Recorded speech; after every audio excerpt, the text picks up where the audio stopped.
Estamos falando sobre a geração de João Batista. E hoje eu vou falar sobre o ministério de João Batista. Coisas a respeito do ministério de João Batista que nós precisamos olhar, né? Pode ser que eu repita alguma coisa que o Eric já disse nas 2 últimas semanas, mas toda repetição é didática, né? Serve para o aprendizado. E que o Senhor trata nos nossos corações, e aquilo que eu falar de novo, algo que você já sabe ou não, anota aí no celular, bloco de nota, caneta, papel, dá um jeito de anotar, porque tem uma lenda que o Satanás ele põe um imã assim bem na saída da igreja, assim, que na hora que os irmãos saem, ele rouba tudo que a pessoa ouviu. Esquece tudo, rapaz.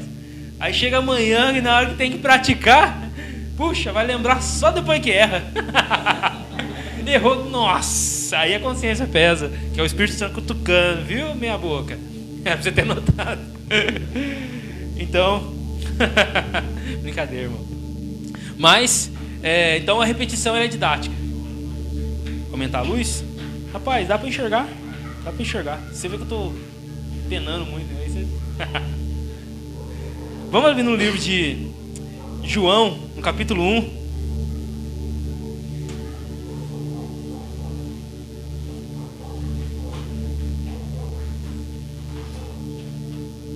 João, no capítulo 1.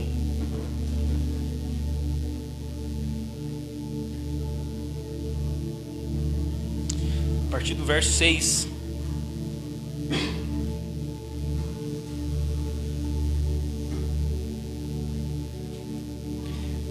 João 1:6. Fala assim, ó: surgiu um homem enviado por Deus chamado João. Ele veio como testemunha para testificar acerca da luz, a fim de que por meio dele todos os homens crescem. Ele próprio não era a luz, mas veio como testemunha da luz. Estava chegando ao mundo a verdadeira luz, que ilumina todos os homens. Aquele que é a palavra estava no mundo, e o mundo foi feito por intermédio dele, mas o mundo não o reconheceu. Veio para o que era seu, mas os seus não o receberam. Contudo, aos que receberam, aos que creram em seu nome, deu-lhes o direito de se tornarem filhos de Deus, os quais não nasceram por descendência natural, nem pela vontade da carne, nem pela vontade de algum homem, mas nasceram de Deus. Aquele que é a palavra tornou-se carne e viveu entre nós. Vimos a sua glória como do unigênito, vindo do Pai, cheio de graça e de verdade. João dá testemunho dele. Ele exclama: este é aquele de quem eu falei. Aquele que vem depois de mim é superior a mim, porque já existia antes de mim. Até aqui. Amém? Irmãos, eu não sei se vocês têm percebido, mas é algo que eu tenho percebido, que eu tenho sentido. Essa série de mensagens sobre João Batista é uma série que confronta a gente. É uma série de confronto. É uma série que nos coloca num embate, né? Aonde parece que o Espírito Santo está pegando, batendo. É igual ele vai preparar a palavra. Ele bate, Senhor. Aí ele fala assim: agora vai lá e fala. Primeiro nós apanha, depois manda a gente falar. Então é uma série de confronto no sentido de que nós devemos olhar para João Batista, para o ministério, para a pessoa, a biografia de João Batista, tudo que ele fez, e a gente confrontar as nossas atitudes, a forma como nós temos vivido o nosso ministério, e ver se existe algo de bom ou algo que nós estamos seguindo ali. Por quê? O próprio Jesus elogiou João Batista. O próprio Jesus falou: ele é o maior nascido de mulher. Quem quiser ser maior que ele tem que ser o menor.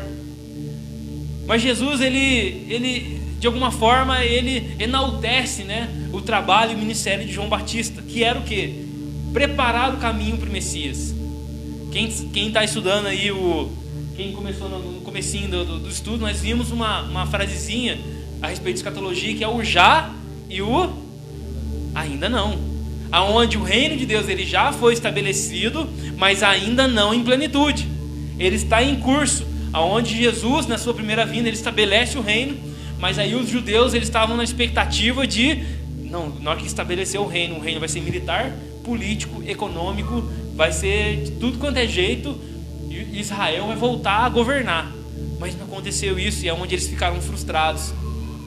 Principalmente os zelotes, né, que tinham essa expectativa. Eu fico imaginando o Simão Zelote. Ele, na série lá que mostra, né, aquela vontade dele toda, tipo, imaginando a quebra de expectativa daquele homem. Aí Jesus fala, entendeu errado, não é assim. Não é assim. Então Jesus, João Batista, o ministério dele é só esse. É só preparar o caminho para o rei chegar. Ele está preparando o caminho para Deus. E nesse sentido, nós devemos ser a geração de João Batista, porque Jesus, na sua primeira vinda, ele encarna e ele morre pelos nossos pecados para nos dar a justificação e nos dar a salvação eterna. Mas na sua segunda vinda, assim como está escrito lá em Atos, onde os anjos estão olhando para os discípulos e falam, assim como ele subiu, ele também vai descer. E nós somos aqueles. E antes de Jesus subir, ele dá uma ordem para os seus discípulos. O que ele fala? Vão por todo mundo, prega o evangelho a toda criatura, batizando em nome do Pai, do Filho e do Espírito Santo, ensinando-vos a obedecer a tudo que eu vos ensinei. Atos 1:8, vão por Jerusalém, Judéia, Samaria, até os confins da terra, porque vocês são o quê? Minhas testemunhas. Então nesse meio tempo entre a subida e a volta, tem um gap aí de 2000 anos, né? Um espaço, um hiato. Então nós somos aqueles que o Senhor nos confiou a mensagem da reconciliação, a mensagem, a pregação. E olhando para a eficácia do ministério do João Batista, nós precisamos copiar algumas coisas, porque nós também somos aqueles que estão atuando para a chegada do Messias, só que agora para a segunda vinda. Amém? Glória a Deus. E é por isso que nós devemos ser a geração de João Batista. A geração de João Batista. É esse o nosso papel, né? Dentro dessa série, que esse ensinamento nós vamos carregar. E a pergunta é, se o Pablo Marçal estivesse pregando aqui, a pergunta é como? Começa com? Como? Tarará? Como ser a geração de João Batista? Como poder imitar de alguma forma aquilo que ele fez? Primeira coisa é observando como foi seu ministério em alguns aspectos. Existiam pelo menos 3 aspectos do ministério de João Batista, ou 3 coisas que João Batista tinha clara a respeito do seu ministério, e que é imprescindível para nós, para a gente de fato sermos eficazes naquilo que o Senhor nos chamou. 3 coisas claras para João Batista, e nós vamos falar nessa noite que ele tinha, sim, cristalino na vida dele, e fez com que ele pudesse ser, ao meu ver, bem sucedido no seu ministério, preparado ali o caminho para o Messias, até porque a palavra de Deus fala que muitos se arrependeram, muitos foram batizados. Quais são essas 3 coisas que para João Batista era claro e precisa ser para nós também, para a gente ser eficaz naquilo que o Senhor nos chamou para fazer? 3 coisas: propósito, identidade e mensagem. Se você estiver anotando, você vai anotar essas 3 coisas: propósito, identidade e mensagem. Vamos falar todo mundo junto?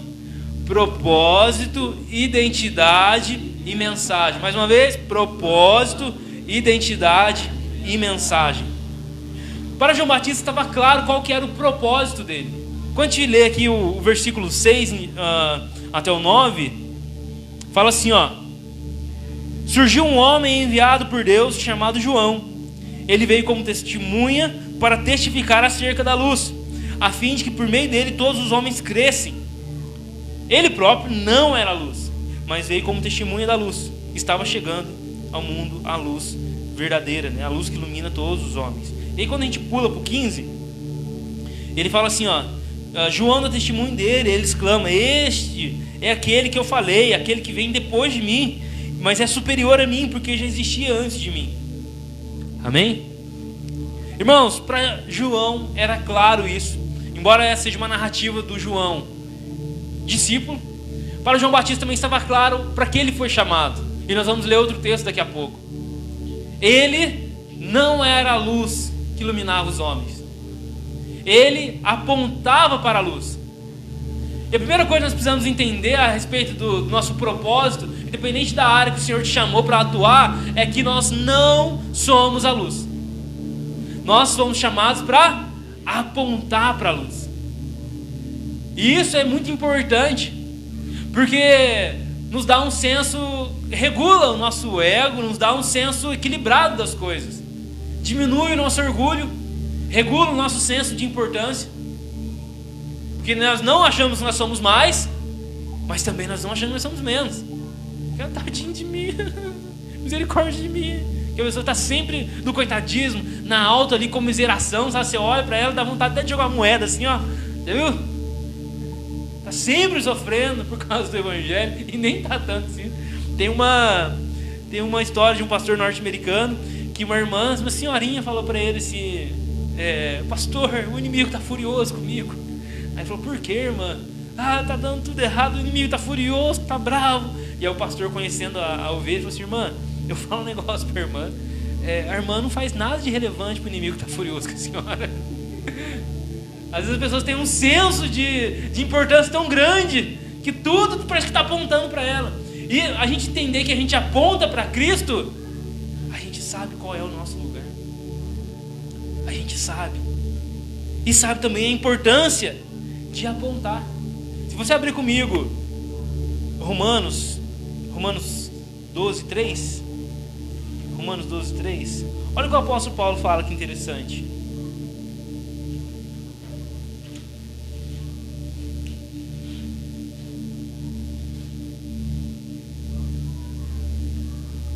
Fala assim, ó: por isso, pela graça que me foi dada, digo a todos vocês. O que você vai dizer, Paulo? Ninguém tenha de si mesmo um conceito mais elevado do que deve ter, mas ao contrário, tenha um conceito equilibrado, de acordo com a medida de fé que Deus lhe concedeu. O apóstolo Paulo, falando a respeito do corpo de Cristo, falando que existia vários membros e fazendo todo aquele lance da multiforme graça de Deus, ele fala: gente, menos. Vocês são legais, vocês são bons, mas vocês fazem parte de algo. É o que nós estamos falando no podcast que vai sair na quarta-feira. Tudo aquilo que Deus confiou a nós é para servir. Tem a ver com o outro, tem a ver com o próximo, tem a ver com apontar para Jesus, tem a ver com a edificação do todo. E isso nos coloca no lugar de humildade. E é necessário ter clareza do propósito, assim como João Batista tinha. Como que eu tenho clareza do meu propósito? Primeira coisa, envolvimento. Quando a gente envolve com as coisas de Deus, eu sei onde que o Senhor quer me alocar, e eu sei também aonde Ele não quer me alocar. Eu sei onde eu vou pôr a mão, vai desgraçar tudo. E eu não vou pôr a mão lá, porque não é esse lugar que o Senhor me chamou para atuar no corpo. Ter clareza do propósito nos dá uma importância. Saber que nós apontamos para Jesus, que Ele nos chamou não para ser a luz, mas para apontar para Ele. Quando eu entendo isso muda tudo. Sabe por quê? Porque agora eu não vou mais servir por necessidade. Agora eu não vou mais atuar para o Senhor por necessidade. Está precisando? Está precisando. Vou lá fazer, está precisando. E se não estiver precisando? Eu paro quando não precisar mais. Eu, conversando com outros pastores e também no ministério que eu fazia parte, a gente sempre via isso, sempre lidando com outras pessoas, obreiros e tudo mais. A conversa era a mesma. Às vezes tinha que abrir concessões para as pessoas por causa da necessidade. Às vezes não, porque está precisando, aí faz assim. Só que as pessoas não servir por causa de propósito, é o que a gente sempre fala, elas não vão entender, elas não vão fazer com afinco, elas não vão fazer com amor. Por que eu faço o que eu faço? Eu entendi o meu propósito. E se chegar outra pessoa que faz a mesma coisa que eu, se Deus não falar para mim parar de fazer, eu vou continuar fazendo. E se não chegar, eu vou continuar fazendo também. E quando eu não sirvo por propósito, só por necessidade, na hora que eu achar que não precisa mais, ou que eu não sou tão importante, é o que acontece em algumas igrejas. Até conversando com o Eric esses dias, uma irmã de uma igreja X, do nada apareceu na igreja Y, sem falar nada. O pastor, me membrou na outra, desmembrou aqui, eu não estava nem sabendo. Por quê? Porque às vezes a pessoa vê a necessidade, poxa, eu vou ajudar. Que tadinho, né? E conversando até com esse pastor, a respeito de ministério, de tudo isso, ele falou: cara, quando às vezes os pastores ficam mendigando, né? Fala: não, faz sim, nossa, você é tão importante, nossa, você não sei o que, não sei o que, não sei o que. E aí as pessoas ficam, eleva demais. Mas quando eu entendo qual é o meu propósito, isso não importa se está chovendo, não importa se não está chovendo. Eu não estou falando a respeito só de ministério de igreja local, estou falando em tudo, porque o nosso propósito ele vai para além das quatro paredes, mas também de igreja local. Então quando eu entendo, aí eu faço, eu não tenho escolha. É aquele negócio, o Senhor me chamou, o Senhor, Ele olhou para mim, eu entendi. O que eu vou fazer? Eu não tenho escolha, eu vi. Eu não tenho o que fazer. Eu entendi o meu propósito, e isso vai me evitar perder tempo com coisas que não são. Amém? Outra coisa importante para João Batista dentro do propósito dele, ele entendia que ele não era a luz. Isso significa o quê? Ele não podia resolver o problema das pessoas. Às vezes as pessoas erram, sabe por quê? Quer resolver o problema dos outros. Mas não somos Deus. Qual que é o nosso papel? Apontar para a luz. Apontar para Ele. Às vezes nós, poxa, olha fulano de tal. Nossa, eu queria tanto ajudar. Às vezes cabe a nós, dentro do possível, e se esforçar e ajudar. Mas às vezes a gente quer fazer um papel que só Deus pode fazer. Mudar o coração das pessoas. Não muda. Samuel, ele achou que era Deus no momento. Ele insistia. Deus falou para ele: ô Samuel, cara, o que você está fazendo com Saul? Eu já rejeitei. Ou seja, ele está querendo resolver uma coisa que nem Deus põe a mão mais. Nem Deus está querendo mexer com ele mais. A Saul é tranqueiro, sai fora. Mexer com ele não. Vou voltar para Davi. Aí Samuel, vamos dar mais uma chance para ele. Não. E João Batista sabia disso. João Batista, ele sabia que ele não era a luz. Quem que iluminava o coração dos homens? A luz verdadeira.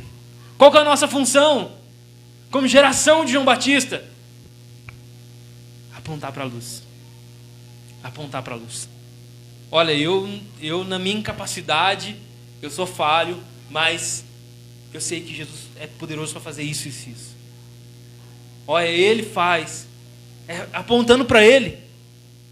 Hoje nós estamos vivendo, né? Quem está acompanhando os escândalos da internet aí, né?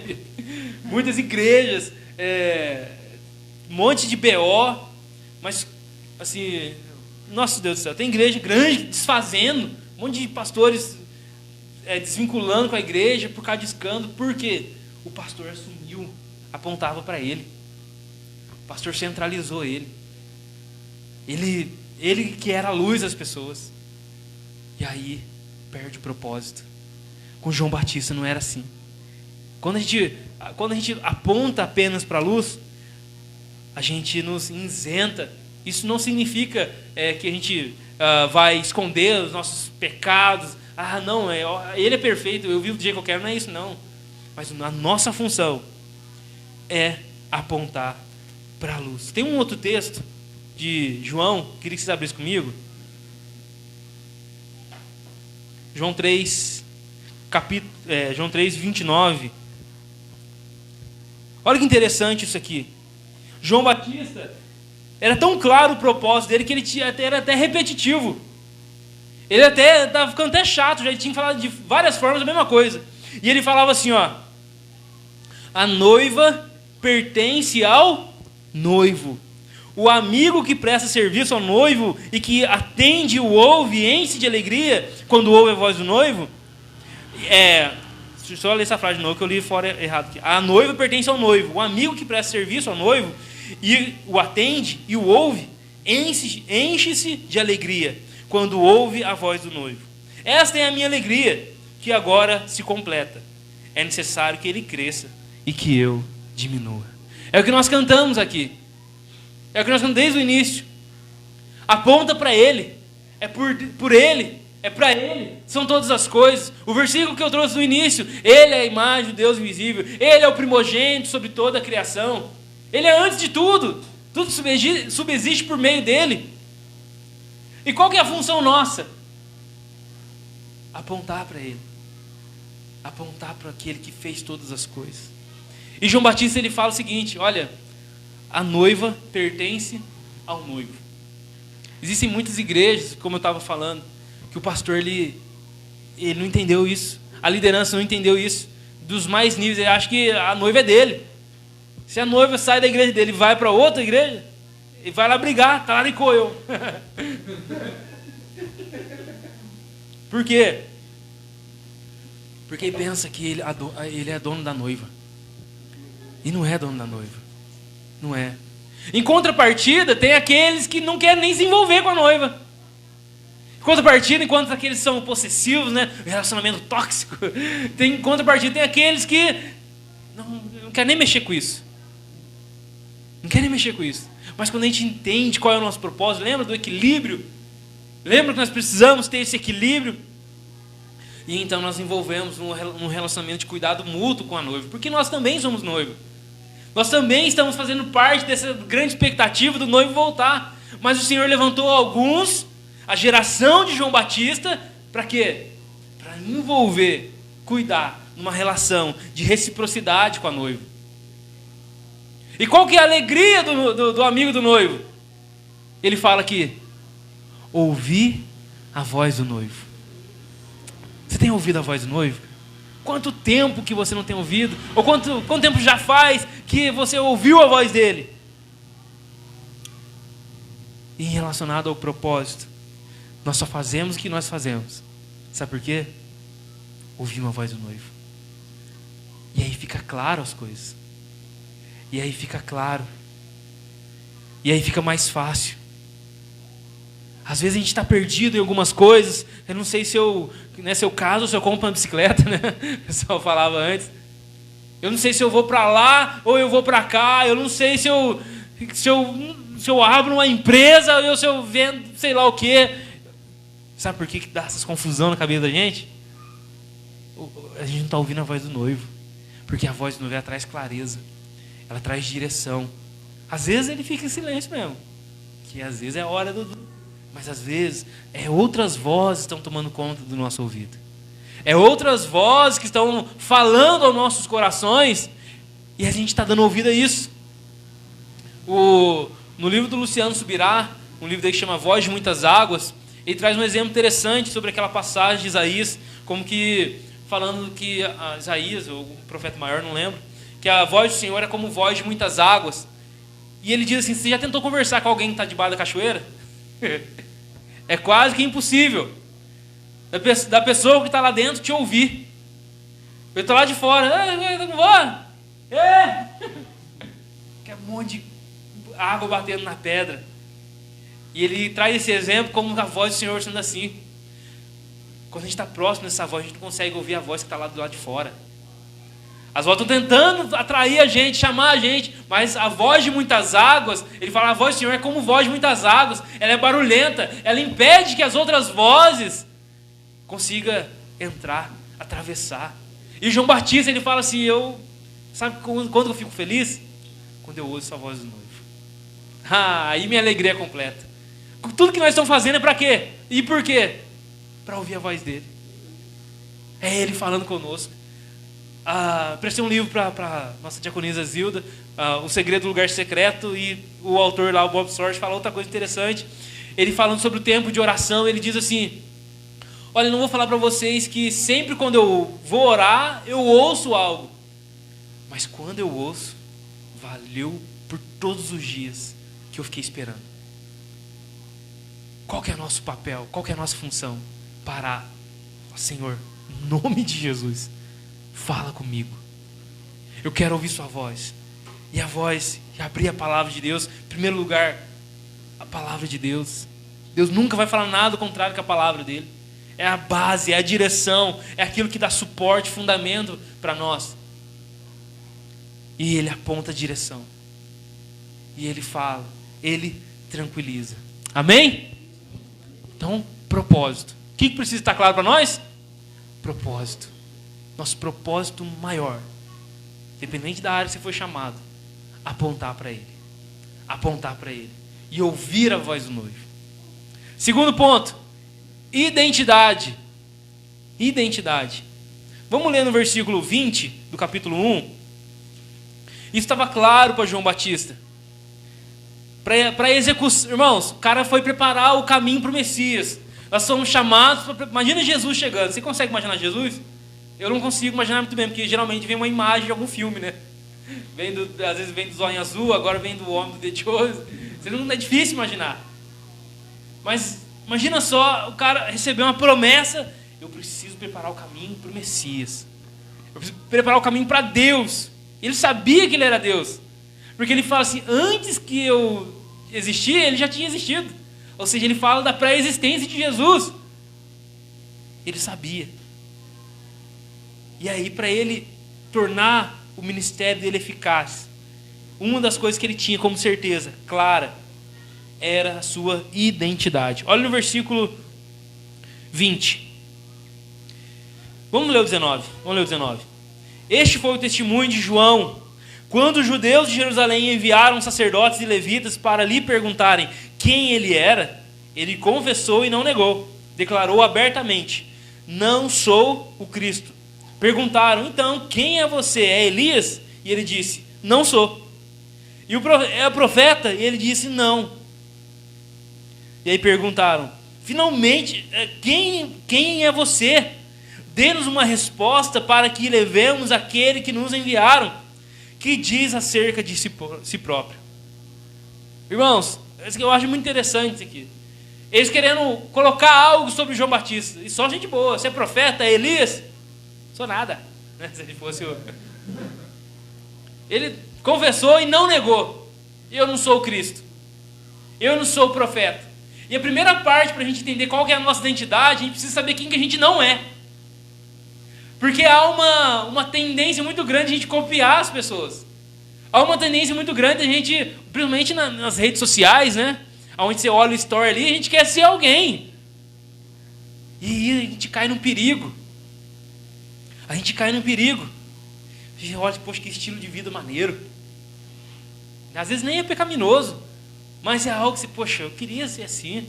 Eu queria falar igual. Eu queria cantar igual. Ah lá, nossa, eu gosto de seguir esse fulano.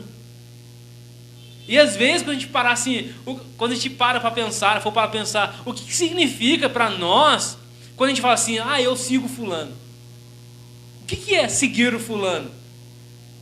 Eu sigo as ideias do fulano, eu sigo as ações do fulano, eu sigo, porque Jesus também fala, vem e me segue. O que significa seguir?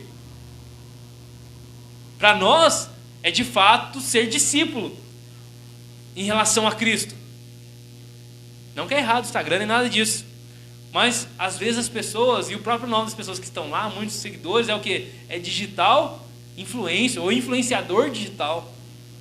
E às vezes nos influenciam na formação da nossa identidade. Às vezes a gente está com conflito de identidade, sabe por quê? Porque a gente está olhando para várias imagens, que elas não se conectam. E a gente é um pouco de um pouco do outro, né? Cabeça de porco, corpo de cavalo, rabo de coelho, orelha de burro. E aí é aquele monstro. Mas precisa ser claro quem nós não somos. Uma vez eu perguntei em um lugar que eu fui ministrar, né, sobre esse lance de seguir e tudo. E aí perguntei para os homens, para as meninas, quem que vocês seguem? Quem que é a pessoa que você acompanha na internet? Eu gosto do Neymar, né, os meninos. A maioria das meninas, jovenzinhas e mais adolescente, jovem. Eu sigo a Virgínia. Nossa, pai do céu. É tão perdido que esse jovem. Por quê? Não é errado, não estou falando que é errado se seguir pessoas, tem que seguir só gente de igreja agora. Não é isso, irmãos. Mas ser influenciador, presta atenção. Às vezes as pessoas estão formando a nossa identidade, a gente nem sabe. Às vezes a gente está conflitando com as coisas de Jesus, porque outros influenciadores têm tentado formar a nossa identidade. Questionar coisas que, poxa, mas onde que a pessoa... eu tenho filho. Às vezes eu pego assim, a Helena chega lá em casa, fica assim, ó. Oxe, aprendeu na onde isso aí? Oxe, faz uns passinhos lá, malvadinha. O que é isso? Outras pessoas estão tentando formar alguma coisa nela. E cabe a nós, pais, serem esses indicadores de Jesus para formar a identidade dos nossos filhos. Eles têm a identidade que eles dão por Deus ali. A personalidade, o jeitinho de cada um, mas eu estou falando dos princípios. E quando a gente vive até na igreja é assim. quando a gente vive num mundo tão exposto, onde a gente tem facilidade de olhar para a vida das pessoas, a gente precisa entender quem nós não somos. Até mesmo dentro da igreja, dentro do ministério. Poxa, eu olho o ministério do fulano de tal. Nossa, que benção, eu quero falar igual ele. Eu quero andar igual ele. Eu quero ter a barba igual a dele. Eu quero ter o cabelo igual dele. Ah, mas não tem cabelo, então eu vou rapar também. Então. E às vezes nós estamos no mesmo caminho de Jacó. Jacó também era assim, sabia? Jacó, a síndrome de Jacó. Ele veste a roupa do irmão para ir pegar a bênção do pai. Ele era Jacó, a cara de Jacó, nariz de Jacó, os olhos de Jacó. Mas ele fala, mas se eu chegar perto do pai, na minha identidade, quem eu sou, eu não vou receber a bênção. E ele veste a roupa de Esaú. E o pai fala assim, o pelo é de Esaú, o cheiro também. Cheiro de gente da fazenda, vocês sabem como é que é, né? Que a pessoa que arranca leite, você chega assim, aqui cheiro forte, né? Esaú era assim. A voz é de Jacó. E às vezes a gente está tentando chegar assim diante de Deus. E não funciona. Para a gente exercer o nosso ministério, sermos a geração de João Batista que vai impactar essa geração para que Jesus está voltando, nós precisamos saber quem nós não somos. E aí qual é a pergunta, qual é a resposta de João Batista? João Batista, versículo 23, ele fala assim, ó. E João respondeu com as palavras do profeta Isaías: eu sou a voz do que clama no deserto, façam um caminho reto para o Senhor. O que João Batista está falando aqui?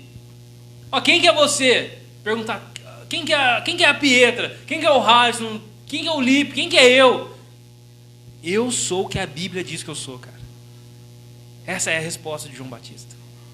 Eu faço o que a Bíblia diz que eu faço. Essa é a minha identidade. Eu me visto da forma que a Bíblia manda eu vestir. Eu falo o que a Bíblia diz que é para eu falar. Eu não faço o que a Bíblia diz que não é para eu fazer. Qual que é a sua identidade? Eu sou o que a Bíblia diz que eu sou. Eu não sou o que os meus colegas de trabalho falam que eu tenho que ser. Eu não sou o que eu sinto. Hoje está um monte de gente tentando ser o que sente. A identidade é a partir do sentimento. Ah, eu sinto atração tal, portanto sou X. Ah, eu sinto outra coisa, portanto, tem um monte de gente tentando ser um monte de coisa. Tiveram uma manifestação agora aí, e aí você viu lá pessoas com roupa de cachorro e coleira e andando igual cachorro. Por quê? A pessoa diz que sente igual cachorro. Nos Estados Unidos, vocês podem estar acompanhando na internet um homem de 55 anos que ele se sente bebê, joga na internet e está lá no berço e usando fralda. A medicina vai falar que é probleminha. Meu pai, se estivesse vivo, ele não ia falar que é probleminha. Ele ia falar que era outra coisa. Vocês estão falando. Meu pai já morreu, então não é ele, é vocês. Eu não estou induzindo ninguém. Mas por quê? As pessoas estão tentando se identificar. Ah, se eu sinto atração por outro homem, então a minha identidade é o quê? Eu sou gay, eu sou homossexual. E não existe isso. Ah, então se eu sentir atração, aí eu vou me entregar, é o que eu sinto. Eu vou me entregar, eu sinto atração por outra mulher, então é lésbica. Então eu preciso me entregar porque Deus me fez assim. E não é assim que funciona. A nossa identidade, ela é firmada por aquilo que a Bíblia fala que nós somos. E que aquilo que nós sentimos, nós devemos fazer o quê? Subjugar a cruz de Cristo. E o chamado de Cristo é negue-se a si mesmo. Imagina só se eu chego aqui, eu sinto atração por outra mulher, além da minha. Portanto, sou adúltero. É o que Deus me fez assim. É o sentimento, não é um sentimento homossexual, é um sentimento hétero. Mas eu sinto. Mas não é assim que funciona. A Bíblia fala assim, você vai pegar esses desejos seus, vai pôr no bolso e vai seguir Jesus. Para alguns vai ser mais fácil, para outros mais difíceis. Mas todos nós somos chamados para quê? Para viver uma identidade, aquilo que o Senhor nos chamou. Então perguntar, quem que é você? Eu sou o que a Bíblia diz que eu sou. E o que a Bíblia diz que você é? Vai ler para você saber. Eu falo o que a Bíblia diz que eu tenho que falar. Ela molda quem eu sou. O marido que eu sou não é o marido que as pessoas, os outros maridos que conversam depois do futebol, que faz tempo que eu não vou, é só um exemplo. Diga-se de passagem. Porque lá em casa é assim. Tem que ser assim, não, porque tem que ser assado. Não, lá em casa não tem que ser assim. Lá em casa tem que ser do jeito que a Bíblia fala que eu tenho que ser. As esposas, é assim, lá em casa vai ser assim também. Não vou dar boi para ele, não. Do jeito que a Bíblia diz que você tem que ser.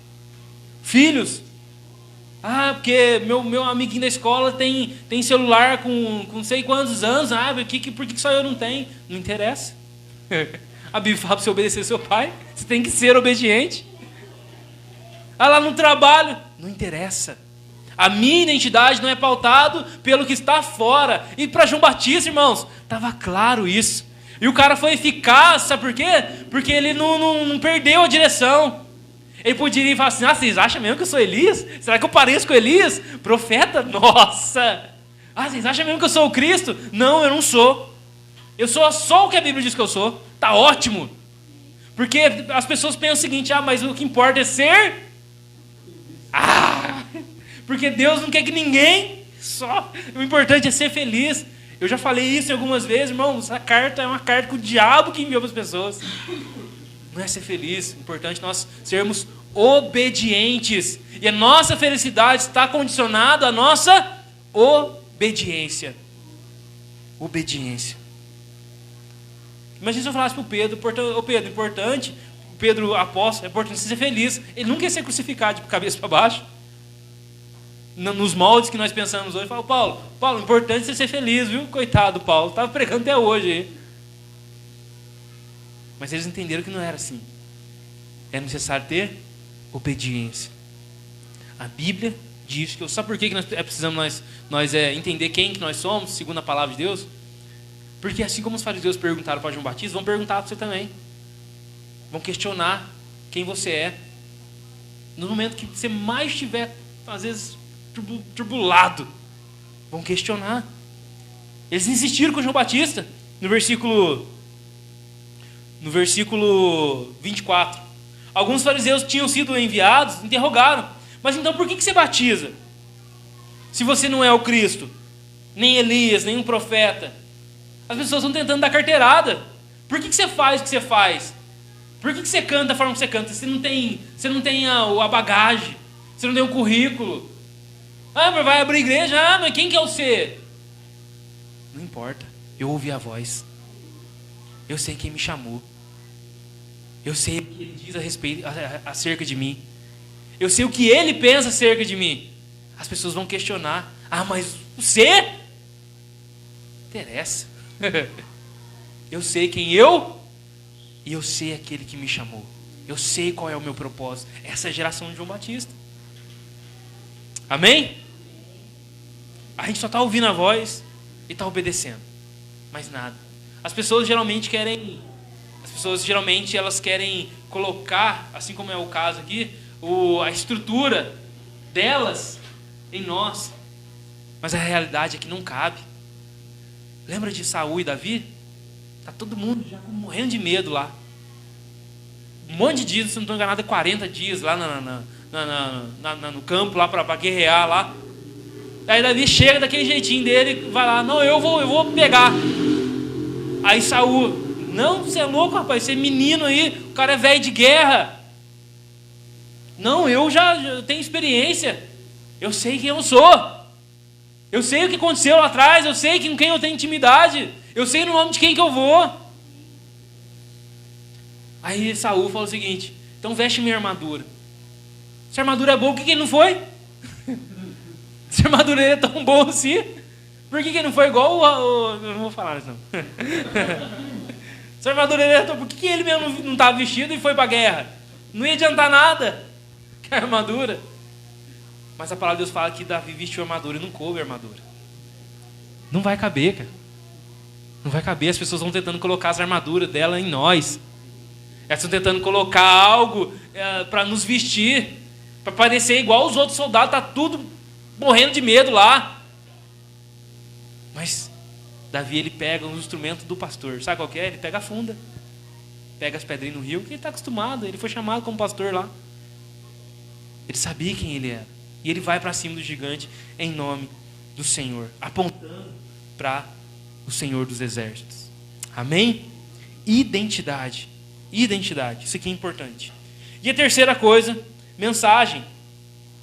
Então, falando de propósito, falando de mensagem, de identidade, e agora vamos falar de mensagem. Qual que era a mensagem de João Batista? Lucas, no capítulo 3, para nós já encerrar. Lucas, no capítulo 3.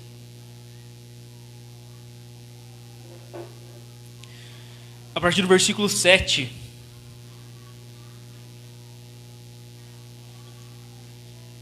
A partir do versículo 7. Fala assim, ó. João dizia às multidões. A gente vai ler de pouquinho em pouquinho e depois a gente... João dizia às multidões que saíam para serem batizados por ele: raça de víboras, quem lhes deu a ideia de fugir da ira que se aproxima? Irmão, até aqui por enquanto. Olha a mensagem do homem. Hoje eu já falei isso uma outra vez que eu ministrei sobre esse versículo em especial. As pessoas hoje estudam marketing, né? Para tudo que você vai vender, você tem que fazer o quê? Você tem que agradar o seu possível cliente. Então você vai usar recursos, ferramentas, para quê? Para gerar alguma coisa nele que vai fazer ele comprar. Ele tem que ter uma relação ali, e aquelas linguajar de marketing, não sei o quê. Você ouve, você vai assistir esses cortezinhos no Instagram, o pessoal tudo falando inglês, né? Você gera não sei o quê do working, e fazer um briefing, e não sei o que lá, não sei da onde, tudo para finalizar numa venda. E eu olho para esse texto aqui e eu falo, gente, que marketing, que estratégia de marketing que é essa que João Batista usou aqui? Meu Deus, não ia dar certo nos dias que nós estamos vivendo. Ele fala para todo mundo que já ia ser batizado, parecia que ele já tinha ganhado. Ele fala assim, raça de víbora. Meu Deus do céu, não vale nada.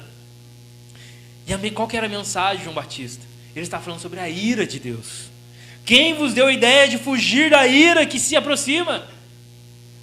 Irmãos, João Batista ele estava tão convicto acerca do propósito, da identidade dele. Depois ele duvidou da identidade de Jesus, né? É o Senhor mesmo? Né? Da dele ele sabia. De Jesus tem uma hora que ele deu uma falhada ali, um momento de colou a placa, né? Vai ser de semana que vem, né? A gente fica o spoiler aí, ó. Mas ele estava tão convicto, ele não tinha medo de falar. E a mensagem dele era aquela que preparava de fato o caminho. Arreta o caminho está torto, o negócio não está bom não. Eu não sei se vocês estão acompanhando, mas irmãos, não está bom as coisas não. Não está bom. Não está legal. A mensagem é, olha, vão ter que arretar mesmo e o caminho está cheio de curva. A estrada está meio buracada, vai ter que passar alguma coisa aí para arretar. E ele fala, vocês acham que vocês vão fugir da ira que se aproxima? E uma das mensagens mais necessárias é justamente desse que João Batista falou, a ira de Deus. As pessoas quando imaginam Deus, elas imaginam o atributo de amor. Deus é amor, Deus é bonzinho, é paciente, misericordioso. Ninguém nunca vai falar de um Deus irado. Um Deus que derramou a ira dele sobre o próprio Filho por conta do pecado. Mas Deus ama o pecador. Mas ele odeia o pecado. E o pecador não. Mas quem que peca? O pecado ele é manifestado na onde? Por meio do pecador. É a mesma coisa se eu falar assim, é uma coisa que não faz sentido. É a mesma coisa se, vamos supor, a minha esposa ou um cônjuge trai o outro. Aí a pessoa traída fala assim, não, eu não odeio ela, eu odeio só o adultério. O adultério eu odeio. Mas não, você está com raiva, você quer dar um murro no meio da cara. Não é ou não é verdade? A pessoa fez um mal para o seu parente. Eu odeio. Não é assim. E Deus também não é assim, não. Quanto custa uma mentira? Quanto custa uma inveja? Custou o Filho de Deus. Quando a gente achar que o pecado, ele... mas é só uma coisinha. Quando a gente não entende que Deus, a ira de Deus, é porque a gente não conhece ainda Deus. E nem conhece o pecado. Mas quando a gente olha para a palavra de Deus, A ira de Deus foi derramada sobre o seu filho, na cruz. O John Stott, ele fala do amor santo de Deus. O amor de Deus que ele é manifestado em prol do homem. Mas também a santidade de Deus fazia com que não podia se aproximar. O amor atraía para perto, a santidade fazia com que... Adão, racha daqui, cara. Você não pode ficar aqui. Então, o que é o amor santo de Deus? Ele entrega o seu filho para morrer, satisfazendo o seu amor, mas também satisfazendo a sua justiça, porque Deus também é justiça. E João Batista está pregando isso. Alguém tinha que pagar alguma coisa. Ele está falando sobre a ira de Deus. E ele fala um negócio interessante no versículo 8. Ele diz assim, ó: raça de víboras, no versículo 8, deem frutos que mostram arrependimento. Arrependimento. E não comecem a dizer sobre si mesmos: Abraão é nosso pai. Pois eu lhes digo que dessas pedras Deus pode fazer surgir filhos a Abraão. Frutos de arrependimento. O Eric falou na semana passada, que na semana retrasada, né? A palavra grega para arrependimento no Novo Testamento é metanoia, mudança de mente. Toda vez que aparecer arrependimento no Novo Testamento, a palavra grega usada ali é metanoia, que é uma mudança de mente, uma mudança de pensamento, uma nova forma de pensar. Não apenas uma forma que nos deixa neutro. Eu não penso mais assim, não vou fazer isso mais. Não, é algo que toma conta das nossas atitudes. É algo que vai para além do pensamento, mas que vai também para a atitude. É uma conversão, aquilo que nós chamamos de conversão. E João Batista, ele fala o seguinte: não é só arrepender, tem que dar fruto de arrependimento. Eu não tenho que mostrar para as pessoas que eu mudei. Tem. Não forçado. Se mudou a raiz, vai mudar os frutos. Porque o João fala, o machado está posto, não está posto no fruto. No versículo 9. Está posto na onde? Na raiz. Na raiz. Jesus, quando ele fala sobre o novo nascimento, ele quer transformar o quê? A raiz. A raiz, porque é a raiz que vai gerar o fruto. E João, ele fala, vocês têm que demonstrar frutos de mudança de mente. Essa é a mensagem de João Batista. Qual que é a nossa mensagem? Mudança de mente. Arrependimento. Cara, tem que voltar. Porque nós falamos no contexto de igreja, mas geralmente no dia a dia, nós não trabalhamos com todos, quem trabalha com, não sei, pelo menos comigo não é assim, mas a maioria de nós aqui não trabalha com todo mundo 100% cristão. A gente não vai sair falando para as pessoas, arrependem, mas a nossa conduta, ela é um anúncio, mas ela também é uma denúncia. Ela anuncia e denuncia. Ela anuncia um reino, um Jesus que irá voltar. É a nossa maior esperança. Da mesma forma que ela denuncia a forma com que as pessoas agem. Não só por meio da fala, mas por meio das nossas próprias ações. Cara, fulano é assim. Fulano... E quando junta os amigos lá, todo mundo fala mal da esposa. Só o fulano que não fala. Eu fico até constrangido depois que eu falo a mim, que eu fico esperando em falar também. E não fala. Está denunciando, alguma coisa está errada aí. A mesma coisa as mulheres. Está todo mundo falando mal do que os maridos é isso, aquilo lá. Porque, mas em casa é assim também. Nossa, muda de endereço.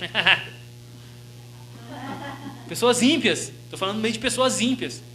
Uma coisa é nós todos juntarmos aqui e trocarmos experiência de casal, com o intuito de ajudar uns aos outros e falar. Outra coisa é, de fato, nós falarmos mal do nosso cônjuge, que está todo dia com nós, com gente que não está conduzindo, que não paga nossas contas, não faz nada, não tem vínculo nenhum, só pelo bem, de prazer de falar. Não é de Deus. E as pessoas fazem... Você já cortou piada dos outros, alguma coisa, alguma conversa que você achou estranha assim? As pessoas ficam constrangidas, cara. Porque elas sabem que é errado. Ninguém é inocente. Quando as pessoas estão falando coisas que não devem, perto de nós, você corta assim, não gosto desse tipo de brincadeira, não sou muito dessa, não. As pessoas ficam constrangidas, sabe por quê? Elas sabem do certo e do errado. Ninguém vai ser indesculpável diante de Deus. Ninguém vai ser indesculpável. E a geração de João Batista não tem medo de perder amiguinho, não. Mas se eu não... Eu vou ter que ser assim, porque eu gosto tanto dele. A gente quer manter o amigo. A geração de João Batista não tem medo. Sabe por quê? Ela está preocupada com o amigo. Ele é amigo do noivo. É outra preocupação. Não tenha medo de se posicionar. Não tenha medo de mostrar quem você é. E João Batista ele fala isso, você tem que dar fruto. Tem que mostrar arrependimento. E aí as pessoas começam a perguntar para ele, já encerrando já, tá, irmãos? 10 minutinhos só. No versículo 10, aí as pessoas começam a perguntar, o que nós devemos fazer então? Perguntavam as multidões. E João respondia, quem tem 2 túnicas, dê uma a quem tem nenhuma. E quem tem comida, faça o mesmo. Os publicanos perguntaram, que vieram para ser batizados, perguntaram, mestre, e o que nós devemos fazer? E ele respondeu, não cobre nada além do que foi estipulado. Então alguns soldados lhe perguntaram, e nós, o que devemos fazer? E respondeu, não pratiquem extorsão, nem acusem ninguém falsamente. Contentem-se com o seu salário. Mudança de atitude, mudança de pensamento e de mentalidade das pessoas, não é falar para elas, agora você tem que vender tudo que você tem e dar para os pobres, não, viu? Embora já aconteceu isso. Não, é falar assim, cara, seja honesto agora. Para de ser trambiqueiro. Para de querer dar bem com todo mundo. Para de tirar vantagem de todo mundo. E são coisas aqui do dia a dia, é isso que me impressiona. A mudança de mente aqui é coisa que eles perguntaram, e nós? Aí João fala assim, no seu trabalho, comece a ser honesto. Para de extorquir os outros. Contente-se com o que você tem. E vocês? Cobre só o estipulado. E nós? Se está sobrando aí, ajuda quem está faltando. É coisa do dia a dia, coisas práticas. A mudança de mentalidade não reflete quando eu faço algo grandioso, mas quando eu mantenho fazendo aquilo que parece às vezes ter pequenininho. Parece que é algo assim insignificante, mas que revela quem Jesus é. Revela uma nova natureza. Amém? Assim como muitas pessoas fizeram. E eu tenho certeza, irmãos, que se nós atentarmos para essas 3 coisas, principalmente, e eu creio que o Senhor vai revelar coisas muito mais preciosas ainda para você, se você cavucar tudo isso, certeza que Deus vai revelar muito mais. Nós vamos ser eficazes naquilo que o Senhor nos chamou para fazer. Eu tenho certeza disso. Mas será que Deus me chamou? Chamou. Tenho certeza. Não dá tempo mais. Para concluir, eu queria fechar com essa fala. Não temos mais tempo. Não é porque a gente está estudando sobre escatologia, não. Tem pessoa que fica fanática, né? Às vezes eu vejo algumas na internet, nossa, cada loucura. Mas não temos mais tempo. Não dá. Nós precisamos agora deixar de ser passivos e começar a sermos ativos. Na onde a gente está? Primeiro, a gente precisa ter clareza do nosso propósito. Primeiro, a gente precisa ter certeza daquilo que o Senhor nos chamou para ouvir a voz. Ouvir a voz. Nós precisamos, Senhor, eu sei, é isso. Parar de ouvir outras vozes. Parar de deixar ser influenciado por coisas que não é dele. Não está na direção dele, não vai nos levar para ele, nem nada. Nós precisamos entender isso. Segunda coisa, nós precisamos saber quem nós somos. Diante do Senhor, diante da palavra de Deus. Para isso, eu preciso ter contato com a palavra de Deus. Para isso eu preciso, Senhor, o que o Senhor me chamou? Qual que é a sua vontade? A história de Deus não é a história sobre mim, irmão, é onde muitas pessoas erram. É minha história, não. É a história de Deus, da sua criação. Depois é a história do seu povo. O Deus que se manifesta no meio do seu povo. E eu entendo a vontade dele, por ele, para ele. Você tem que sair do centro. E aí sim eu vou entender minha identidade. Porque daí eu vou estar agarrado nele. Não é algo isolado. Não é algo só para mim, só eu. Não, vai estar firmado, alicerçado nele. Aí eu vou estar seguro. E aí eu posso falar, eu sou o que ele quer que eu seja. Eu falo o que ele quer que eu fale. Ele não quer que eu fale isso. Às vezes eu penso o que ele não quer que eu pense. Sabe, já tem uns pensamentos assim que não tem nada a ver com nada. Vem assim, você tem que repreender o pensamento. Eu falo, capeta, se você conseguiu entrar aqui, né? Você sai daqui da minha cabeça, seu miserável. Às vezes é assim, irmão. Às vezes é assim. O apóstolo Paulo fala assim, ó, seja isso, né? Tudo que é bom, tudo que é louvado, seja isso que ocupe o vosso pensamento. O que tem que ocupar é coisa boa. Mas não é tudo que vem, não é tudo bom, não. Tem que fazer um detox. E tudo isso, para quê? Para nós cumprirmos a vontade dele. Não dá mais tempo, irmãos. Vamos colocar de pé em nome de Jesus?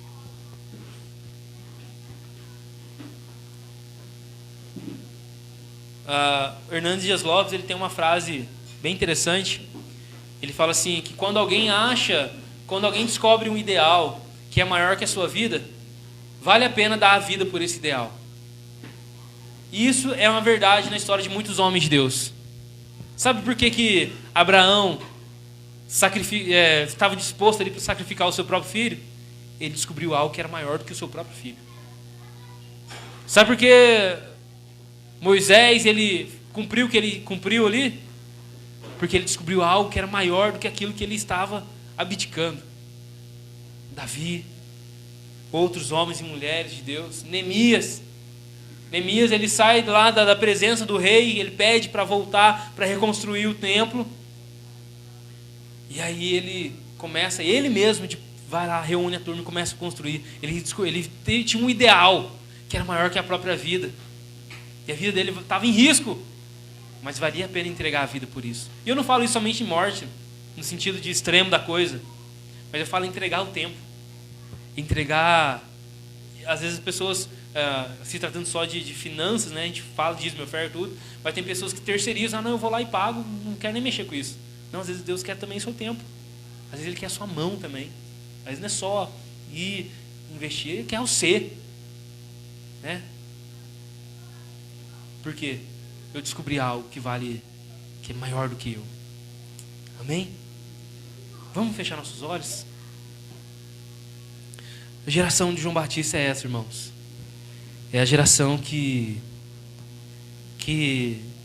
olhou para a luz, olhou para o noivo. A alegria é o noivo. Se ele está feliz, nós estamos felizes. Se ele está triste, nós temos que corrigir alguma coisa.